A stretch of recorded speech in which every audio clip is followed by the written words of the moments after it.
नमस्कार दोस्तों, मैं सुनील सिंह।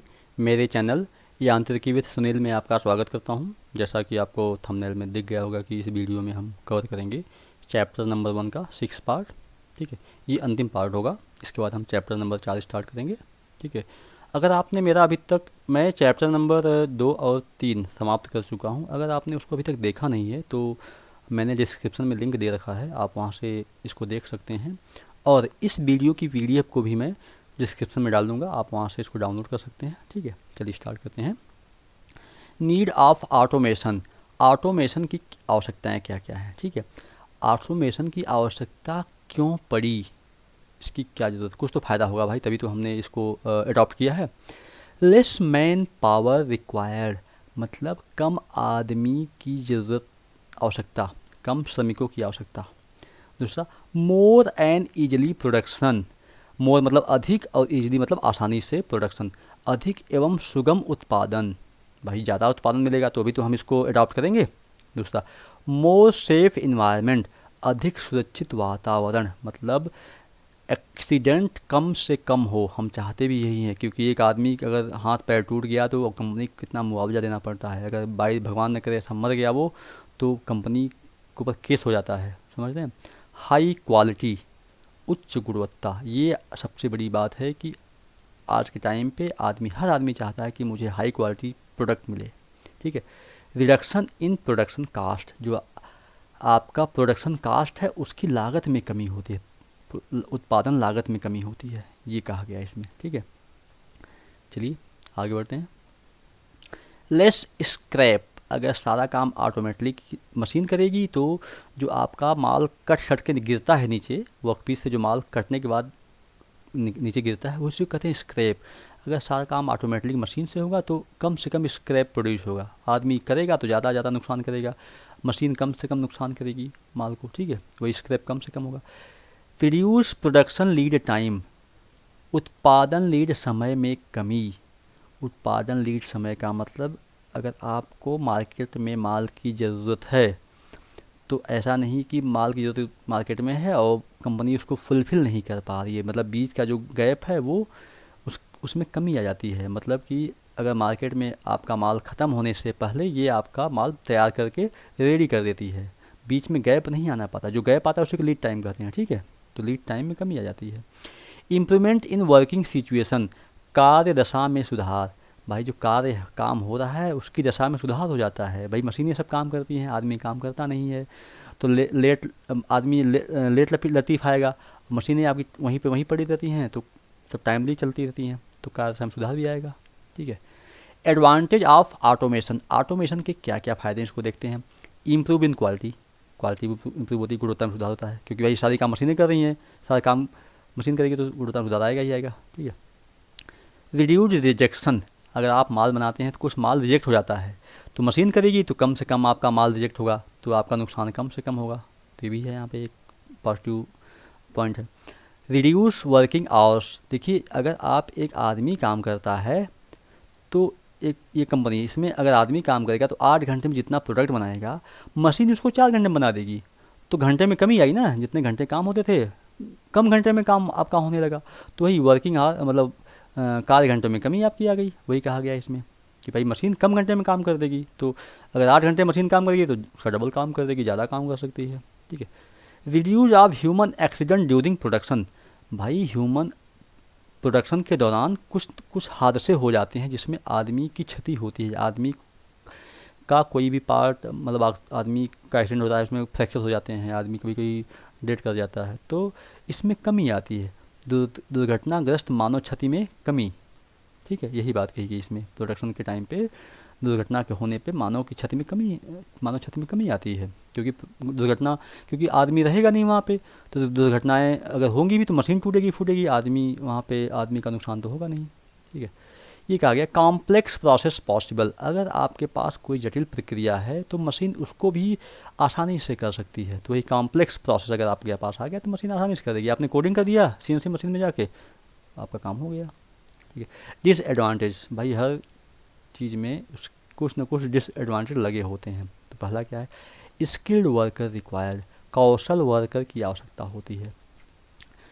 ऐसा नहीं कि आप रोड पे चलते किसी आदमी को उठाए लेबर को लाके आपने सीएनसी मशीन चलाना चालू कर दिया, ऐसा हो नहीं सकता है।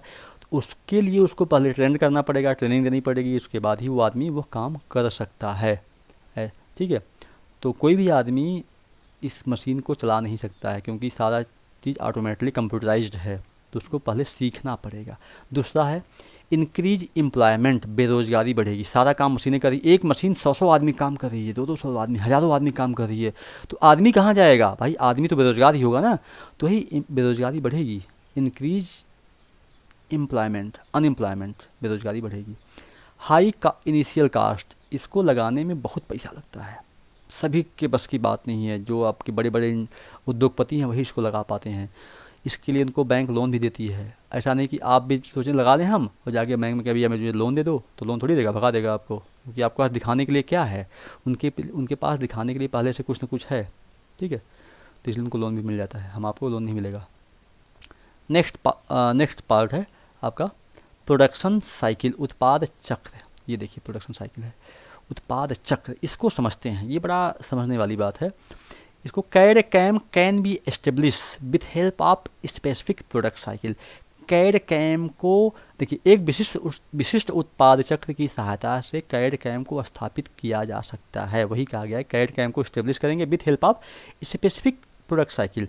वो प्रोडक्ट साइकिल क्या है, यहाँ पे नीचे देखते हैं आप, ये आपकी प्रोडक्ट साइकिल, ये है पूरी प्रोडक्ट साइकिल यहाँ पे आपको दिख रही। ठीक है, ये आपकी प्रोडक्ट साइकिल, इसको हम पूरी स्टडी करते हैं कैसे कैसे। चलिए आइए स्टार्ट करते हैं कि जैसे कि आप मार्केट में मोबाइल एक चल रहा है, सिंपल सा मोबाइल चल रहा है।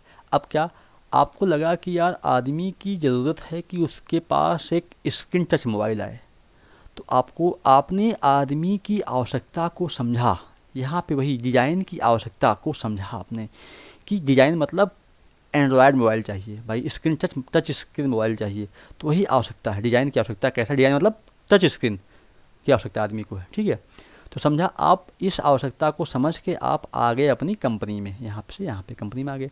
अब क्या किया आपने, एक टीम बुलाया, अब बताया कि भाई ऐसी एक आवश्यकता मार्केट में है, तो वो टीम बैठ के उसको परिभाषित करेगी, मतलब कि उस जो डिज़ाइन है उसको समझेगी कि ये डिज़ाइन जो आपका है तो सही, तो इसको कैसे क्या किया जाए, इसमें भाई इसमें क्या क्या है। भाई टच स्क्रीन मोबाइल है तो उसके लिए एक स्क्रीन चाहिए, उसको इसके लिए कितना बड़ा मोबाइल चाहिए, सब चीज़ चाहिए, तो उसको परिभाषित करेगा। उसके बाद उसमें क्या स्पेशलिटी होगी, उसमें क्या क्या आवश्यकताएं चाहिए उस मोबाइल को बनाने के लिए।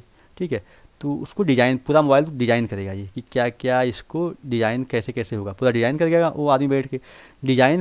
पूरी डिज़ाइन करने के बाद, ठीक है, ये इसको भेज देगा, इनको भेज देगा इनके इस डिपार्टमेंट पे। ये डेटा का अध्ययन करेंगे, उसका विश्लेषण करेंगे कि जो आपने डिज़ाइन किया है क्या ये बनाना संभव है कि ऐसे हवाई काम कर दिया आपने। ठीक है, तो इसका विश्लेषण करेंगे, अगर इसमें कुछ कमियां पाई जाती हैं इनकी डिज़ाइन में, तो इनको फिर ये वापस भेजेंगे कि भाई ये इसको दूर करिए। ठीक है, ये दूर करने के बाद फिर इनके पास भेजेंगे, ये फिर इसका विश्लेषण करेंगे। ये चलता रहेगा जब तक ये इसको फाइनल नहीं कर देंगे। जैसे राष्ट्रपति महोदय किसी बिल को पास करने के लिए जब तक मुहर नहीं मार देंगे तब तक वो बिल पास नहीं होगा, तब तक वो राज्यसभा लोकसभा में दौड़ता रहेगा। ठीक है, ऐसे ही है, जब इसको फाइनलाइज कर देंगे तो ये अब क्या होगा, ये डिज़ाइन जाएगी मूल्यांकन के लिए, इवेल्यूएशन के लिए। ठीक है, डिज़ाइन का इवेल्यूशन होगा, डिज़ाइन इवेल्यूएट होने के बाद ये फाइनल जब रेडी हो जाएगी कि भाई इसमें कितना पैसा लगेगा, कितना खर्चा आएगा, ये पूरा मूल्यांकन इनका होगा। मूल्यांकन करने के बाद ये जाएगी मैन्युफैक्चरिंग डिपार्टमेंट में। ठीक है, मैन्युफैक्चरिंग होने के लिए। तो अब मैन्युफैक्चरिंग डिपार्टमेंट पूरा ये आपका है, देख रहे हैं, ये कैम है, ये कैड का था, ये पोर्शन जो आपका बॉक्स में बंद था ये कैड का था। ठीक है, उसके बाद ये देखिए कैड लिखा है, ये कैड लिखा है आपका, और ये पोर्शन पूरा कैम का है। ठीक है, ये देखिए यहाँ कैम लिखा हुआ है। तो कैम के दो पार्ट हैं, ये प्रोसेस प्लानिंग का होता है, आगे प्रोडक्शन का होता है। ठीक है, तो यहाँ पे वही चीज़ है, देखिए, तो यहाँ पे आएगा, ये जो आपने डिज़ाइन भेजा है इसकी प्लानिंग करेगा कि इसको कैसे बनाया जाएगा, क्या क्या मशीनें लगेंगी, क्या क्या सब लगेगा, इसको कैसे बनाया जाएगा। प्लानिंग करने के बाद भेज देगा यहाँ पे प्रोडक्शन डिपार्टमेंट में। तो प्रोडक्शन क्या करेगा, प्रोडक्शन की प्लानिंग करेगा कि इसको भाई कैसे हम चालू काम स्टार्ट कैसे करेंगे, फिर इसके लिए क्या क्या टूल चाहिए, क्या क्या मशीन चाहिए, ये सब इसकी खरीद फरोख्त करेगा। फिर इसके लिए कौन कौन सा माल चाहिए उसका ऑर्डर करेगा। फिर मशीन की प्रोग्रामिंग करेगा, CNC, CNC और DNC, देखिए लिखा है यहाँ पे ना, NC, CNC और DNC। NC का मतलब होता है न्यूमेरिक कंट्रोल, CNC का मतलब कंप्यूटर न्यूमेरिक कंट्रोल, DNC का मतलब डायरेक्ट न्यूमेरिक कंट्रोल, इसकी प्रोग्रामिंग करेगा। प्रोग्रामिंग करने के बाद ये भेजेगा प्रोडक्शन के लिए, माल प्रोडक्शन के लिए भेजेगा। प्रोडक्शन होने के बाद इसकी क्वालिटी भी चेक की जाएगी कि आपका माल में रिजेक्शन कम से कम आए, मतलब माल का आपका जो प्रोडक्ट बना हो कम से कम ख़राब हो, नहीं तो नुकसान हो जाएगा, आपका गुणवत्ता नियंत्रण किया जाएगा। ठीक है, अब आपका प्रोडक्शन हो गया, उसके बाद क्या करेंगे, उसकी पैकिंग करेंगे। पैकिंग करने के बाद ट्रक पे लाद के उसकी शिपिंग करेंगे, मतलब भेज देंगे कहाँ, मार्केट में, किसके लिए, बिकने के लिए। ठीक है, मार्केट में आपका माल बिक रहा है, बिकने के बाद क्या करेंगे कि अब कुछ दिन बाद लगा कि नहीं यार ये मोबाइल तो जो आपका टच स्क्रीन था, अब उनको चाहिए और कोई मोबाइल चाहिए, एंड्रॉयड या कुछ और नया मोबाइल चाहिए। तो फिर उसकी समस्या को परिभाषित करेंगे, फिर इनके पास भेजेंगे, समस्या को परिभाषित करेगा, फिर डिपार्टमेंट को भेजेगा। ये सब एक साइकिल आपकी चलती रहेगी, साइकिल चलती रहेगी, सदियों तक चलती रहेगी, क्योंकि आदमी की जो है नीड है हमेशा एक नई चीज़ की होती है हमेशा। ठीक है, पुरानी चीज़ों को डिनाई करता है, नई चीज़ों को अडॉप्ट करता है। मोहम्मद रफ़ी ने गाना गाया था कि हमसे बेहतर कहने वाले और तुमसे बेहतर सुनने वाले आएंगे भविष्य में। ठीक है, तो वही बात है कि भविष्य में पहले मोबाइल नहीं था, फिर बाद में मोबाइल आया, टेलीफोन आया, टेलीफोन में मोबाइल आया, मोबाइल के बाद फिर नए नए मोबाइल आने लगे हैं। ठीक है, फिर कौन सा नोट पैड आने लगा है। तो वही बात है, भविष्य में हमेशा नए नए आते रहेंगे, नई नई कंपनी भी बनाने वाली आएगी, नए नए लोग यूज़ करने वाले आएंगे। तो वही से बात कही गई है। आगे बढ़ते हैं, ये प्रोडक्ट साइकिल था। एक सिंगली मॉडल है। सिंगली साहब ने क्या किया कि इस मॉडल को, इसी चीज़ को नहीं, मॉडल कैड का पोर्शन लिया उन्होंने, डिज़ाइन का पोर्शन लिया, उसको उन्होंने एक अपना मॉडल दे दिया और उसका एक नाम दे दिया सिंगली मॉडल। ठीक है, तो उन्होंने कुछ स्टेप्स बताए इसमें। पहला स्टेप क्या, आइडेंटिफाई नीड। ठीक है, इन्होंने पूरा प्रोडक्ट साइकिल को ही कोरिलेट किया है। देखिए, आवश्यकता की पहचान किया उन्होंने, मार्केट में क्या क्या आवश्यकता है उसकी पहचान किया। देखिए यहाँ पे भी है डिज़ाइन की आवश्यकताएँ। ठीक है, तो भाई मौजूदा उत्पाद में समस्या क्या है और बाज़ार में नए उत्पाद के लिए क्या क्षमता है, इसकी पहचान किया कि भाई जो मार्केट में नया मोबाइल चल रहा होगा है तो उसमें समस्या क्या आ रही है कि आदमी को क्या, और जो नया मोबाइल हम लॉन्च करने के बारे में सोच रहे हैं क्या आदमी खरीद पाएगा। वो ऐसा नहीं कि आपने बहुत महंगा मोबाइल एप्पल का मोबाइल लॉन्च कर लिया, आम आदमी की पहुंच के बाहर हो गया, तो क्या आम आदमी की क्षमता के अंदर वो चीज़ है कि नहीं है, पहले उसकी पहचान करेंगे। तो यही यहाँ पे पहली बात कही गई है। दूसरा क्या स्टेप्स है, देखिए, डिफाइन दी प्रॉब्लम। वहाँ से आप आएंगे कंपनी में, उस प्रॉब्लम को डिफाइन करेंगे कि क्या क्या समस्या आप जो लेके आए हैं, नया प्रोडक्ट आप बनाने की बारे में बात कर रहे हैं, तो उसमें क्या क्या समस्याएं आएंगी, क्या क्या चीज़ें ज़रूरत पड़ेगी, उसको आप डिफाइन करेंगे। ठीक है, मौजूदा उत्पाद या नए उत्पाद के निर्देश की समस्या डिजाइन संक्षिप्त के रूप में निर्दिष्ट करना, मतलब उसकी समस्या को बताना। ठीक है, वही define the problem of design in the available product or new product. ठीक है, जो मौजूदा प्रोडक्ट है और नए प्रोडक्ट को डिफाइन करना। चलिए आगे बढ़ते हैं। इसका सेकंड पार्ट इसी में, सेकंड स्टेप में, कि भौतिक और कार्यात्मक विशेषताओं, लागत, गुणवत्ता, प्रदर्शन, आवश्यकता आदि का विनिर्देशक शामिल है। कि भाई इसमें जो भी आप जब बनाने जाएंगे तो उसकी गुणवत्ता का ध्यान रखना है, गुणवत्ता कैसी होगी और उसमें लागत कितनी आएगी, उसकी विशेषता क्या होगी। ठीक है, तो इसके बारे में आप पहले इसको आप समझ लेंगे। ठीक है, instruction are involve in need for physical and working speciality, cost, quality, performance etcetera. ठीक है, तो जो इंस्ट्रक्शन जो इसको इन्वॉल्व होगी उसकी आवश्यकता होती है किसमें, वही भौतिक, कार्यात्मक और विशेषताओं के लिए उसकी आवश्यकता पड़ती है। ठीक है, स्टेप 3, इसकी स्टडी करेंगे। जो डिज़ाइनर होगा वो अकेले काम तो कर नहीं पाएगा, तो उसको लगता है कि यार इतनी बड़ी डिज़ाइन को करने के लिए हमें और कितने आदमी की आवश्यकता होगी, कितने स्किल्ड वर्कर, सीएनसी मशीन चलाने वाला चाहिए उसमें, और कितने वर्कर चाहिए, कितने डिज़ाइनर चाहिए, उसकी आवश्यकता की वो आवश्यकता को समझेगा, उतने आदमी को हायर करेगा। तो वही क्या है, डिज़ाइनर डिज़ाइन की आवश्यकता को पूरा करने के लिए डिज़ाइनर की संख्या को विकसित करता है। डिज़ाइनर मतलब कितने और डिज़ाइनर चाहिए होंगे, कितने और आदमी चाहिए होंगे, उसकी स्टडी करेगा।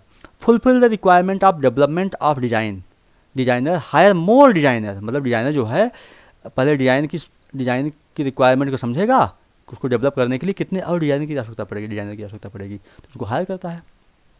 एनालाइज एंड ऑप्टिमाइजेशन, पहले उसको एनालाइज करेगा, फिर उसको ऑप्टिमाइज करेगा। ऑप्टिमाइज मतलब कम से कम इसमें कितने सस्ता वाला कौन सा एकदम है, सस्ते में कौन सा अच्छा वाला है। ऑप्टिमाइजेशन मतलब वो होता है every design analyse and choose optimise. Every design का विश्लेषण किया जाता है और उसमें ऑप्टिमम को चुना जाता है। देखिए, प्रत्येक डिज़ाइन का विश्लेषण किया जाता है और इष्टतम को चुना जाता है, मतलब जो ऑप्टिमम होगी, जो सस्ता और अच्छा और टिकाऊ होगा उसको चुना जाएगा। इष्टतम का मतलब होता है, ठीक है, क्योंकि हर आदमी को सस्ता और टिकाऊ चाहिए होगा। ठीक है, अच्छा, सस्ता और टिकाऊ चाहिए होता है। ठीक है, विश्लेषण के आधार पर सुधार किए जाते हैं। आपने विश्लेषण किया, लगता है कि सुधार की ज़रूरत है, तो आपने डिज़ाइन डिपार्टमेंट को भेज दिया, सुधार होकर आपके पास आया, आपको लगता अब सही है तो उसको डिज़ाइन किया आपने, डिज़ाइन कर दिया आपने। तो वही है, do correction according to analysis and design again prepare.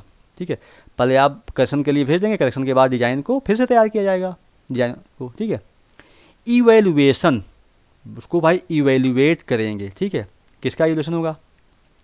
गुणवत्ता को देखेंगे, इवेल्युएट करेंगे, भाई गुणवत्ता सही होनी चाहिए। विश्वसनीयता, भाई आदमी का विश्वास जगना चाहिए, नहीं बार विश्वास टूट गया तो आप कोई प्रोडक्ट खरीदेगा नहीं। और अदर जो भी पहलू आपको लगता है कि इस पे इसकी ज़रूरत है इसको इवेल्युएट करने की, तो उसको आप इवेल्युएट करिए। अगर इतना काम सब हो गया, उसके बाद डिज़ाइन को आप मैन्युफैक्चरिंग के लिए आप मैन्युफैक्चरिंग डिपार्टमेंट में प्रस्तुत कर देंगे। वही है, design are present for production, design को प्रोडक्शन के लिए प्रेजेंट कर देंगे। वही, इसमें डिज़ाइन को उत्पाद के लिए प्रस्तुत किया जाता है। ठीक है, डिज़ाइन को आप उत्पाद के लिए प्रस्तुत कर देंगे। ये आपका सिंगली मॉडल था, तो इसको आप ध्यान से पढ़ेंगे और इसको आप आगे इसको आप रट लेंगे, क्योंकि एग्जाम में ये आता ही आता है। ठीक है, हमने देखा है कई टेक्निकल बोर्ड हैं जो कई बार इसको पूछा गया है, आप में तो ये नया इंक्लूड किया गया है। और नेक्स्ट वीडियो में हम कवर करेंगे चैप्टर नंबर 4 को स्टार्ट करेंगे। ठीक है, आपका चैप्टर नंबर 1 यहाँ पे समाप्त होता है और चैप्टर नंबर हम नेक्स्ट कल ही स्टार्ट करेंगे।